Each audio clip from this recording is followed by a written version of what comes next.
Good Friday, everyone. I just want to jump on here and give you an update on tonight and tomorrow's severe storm potential. First off, tonight we're going to be watching this front to our south. This will be evolving into a warm front. Let me see if I can get it's this front right here, right across Alabama, Georgia, and Mississippi. This is this evening's map, about 7 o'clock this evening. So that will be lifting north overnight into our neck of the woods. And so we'll be seeing some very strong winds aloft out of the south. So one thing about it, we have a very strong, low-level jet that'll be kicking in tonight at about 5,000 feet, and that's very typical with events like this. And so any storm that develops will be capable of pushing some of those stronger winds down to the surface, so we can have some gusty winds with our storms that could reach severe limits. And also with that low-level flow kicking up, some storms may try to tap into that and rotate. If you have a tornado with a warm frontal passage, it's usually a brief tornado and it's usually not that strong. But the main threat with warm fronts is usually storms that produce hail and very gusty winds. So we'll keep an eye on that tonight, and I'll try to keep you posted on all the developments with this situation. Then for tomorrow, a much more serious threat evolves. There's our storm center.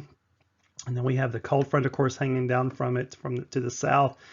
And then our warm front will have dissolved as it headed north of us. But like I said last night, anytime you're southeast of the low pressure center, anytime you're right in here, you're going to be at the greatest risk for severe weather. And that's just because the winds out at the surface are usually blowing into the low pressure from this direction, from the southeast, when you're positioned southeast of the low.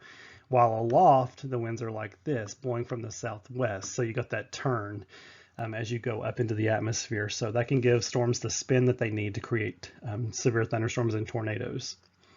The Storm Prediction Center just updated their map. We're about right here where I'm putting that red blob. We were earlier closer to the edge, and now we're getting more included in this. This hatch marked area is for tornadoes, and tornadoes worth paying attention to. Okay, so now some of the model data is suggesting that thunderstorm updraft intensity will be limited by something what we call the cap. That's a warmer layer of air up above us, several thousand feet above us. Some of the models are saying that is not going to be strong enough to limit thunderstorm activity tomorrow afternoon.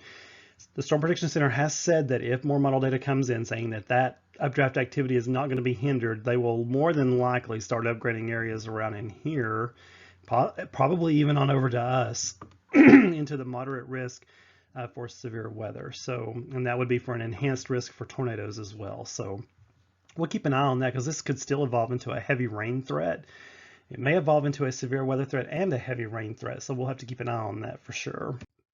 My severe weather concerns for tonight is still low, but I did contemplate taking it to the medium, especially for you all in Fentress County. So if anything, if you see any update tonight, it could be me taking my concern to the medium for tonight. So just keep this in mind if you have New Year's plans, that there could be some strong thunderstorms, especially for you all up around Fentress County. It's looking like your threat's actually higher than ours down here in Cumberland County.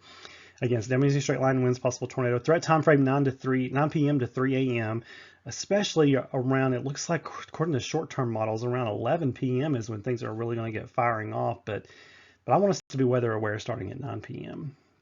And then for tomorrow, I want us to be weather aware all day, actually. But our threat time frame is looking like 3 p.m. to 9 p.m. Now, if we get those isolated supercells developing out at well ahead of the line, you know, we may have to back this threat time frame up a little bit. I want you to be weather aware all day, but especially in the afternoon and evening. So let's just pay attention and just be prepared.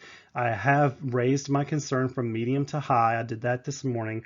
And if anything, if more data comes in that's even more concerning, I could be taking this up to the very high.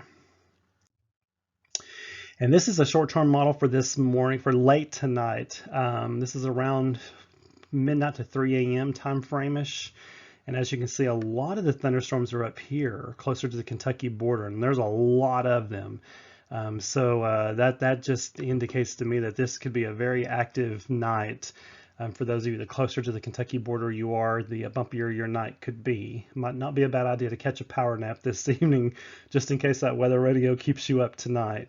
And then our main action would be at that time would be developing back. This is our big Saturday threat that would be then pushing eastward, and then we'll see what goes on down in here. I mean, if we see any supercells develop, those would push off into our neck of the woods, and then we'd have some troubles. So I'll be here watching it all, and I'll let you know if anything comes in today that looks better for us. Right now, things are continuing to look a little bit worse, I guess you could say, a little bit more concerning.